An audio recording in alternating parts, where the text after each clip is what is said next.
మీ business ని develop చేసుకోవాలని అనుకుంటున్నారా? అయితే వెంటనే సంప్రదించవలసిన ఫోన్ నంబర్ 7729969299. కేటీఆర్ ఏసీబీ కేసులో కోర్టు తీర్పును స్వాగతిస్తున్నాం.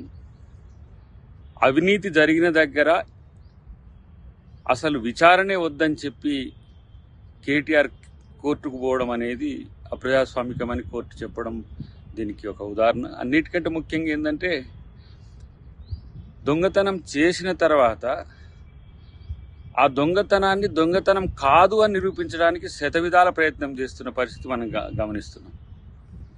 ఈరోజు మానవ హక్కుల కోసం పోరాటాలు చేసేటోళ్లకు కోర్టులు బాసటగా ఉంటాయి తప్పితే, దొంగల హక్కుల కోసం పోరాటము, దోపిడీదారుల హక్కుల కోసం పోరాటం చేసేటోళ్లకు కోర్టులు, చట్టాలు సపోర్ట్ చెయ్యవనే విషయం కేటీఆర్ తెలుసుకుంటే మంచిది.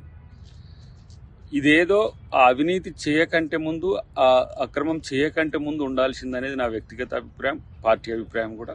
ఇలా ప్రభుత్వం ప్రజల ఆస్తులకు రక్షణగా ఉండాల్సింది పోయి, మీకు ఇచ్చిన అధికారాన్ని దుర్వినియోగం చేయడమే కాకుండా ఇష్టానుసారంగా నిధులను ఇతరులకు, ప్రైవేటు వ్యక్తులకు తరలించడం అనేది ఆర్థిక నేరం.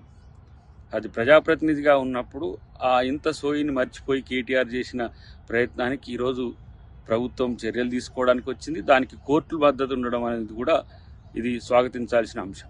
కేటీఆర్ ఏసీబీ కేసులో కోర్టు తీర్పును స్వాగతిస్తున్నాం. అవినీతి జరిగిన దగ్గర అసలు విచారణే వద్దని చెప్పి కేటీఆర్ కోర్టుకు పోవడం అనేది అప్రజాస్వామికమని కోర్టు చెప్పడం దీనికి ఒక ఉదాహరణ. అన్నిటికంటే ముఖ్యంగా ఏంటంటే, దొంగతనం చేసిన తర్వాత ఆ దొంగతనాన్ని దొంగతనం కాదు అని నిరూపించడానికి శతవిధాల ప్రయత్నం చేస్తున్న పరిస్థితి మనం గమనిస్తున్నాం.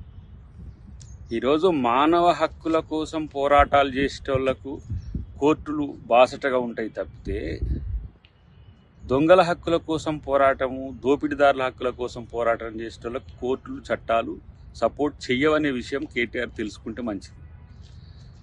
ఇదేదో ఆ అవినీతి చేయకంటే ముందు, ఆ అక్రమం చేయకంటే ముందు ఉండాల్సిందనేది నా వ్యక్తిగత అభిప్రాయం, పార్టీ అభిప్రాయం కూడా. ఇలా ప్రభుత్వం ప్రజల ఆస్తులకు రక్షణగా ఉండాల్సింది పోయి, మీకు ఇచ్చిన అధికారాన్ని దుర్వినియోగం చేయడమే కాకుండా ఇష్టానుసారంగా నిధులను ఇతరులకు, ప్రైవేటు వ్యక్తులకు తరలించడం అనేది ఆర్థిక నేరం. అది ప్రజాప్రతినిధిగా ఉన్నప్పుడు ఇంత సోయిని మర్చిపోయి కేటీఆర్ చేసిన ప్రయత్నానికి ఈరోజు ప్రభుత్వం చర్యలు తీసుకోవడానికి వచ్చింది. దానికి కోర్టుల మద్దతు ఉండడం అనేది కూడా ఇది స్వాగతించాల్సిన అంశం.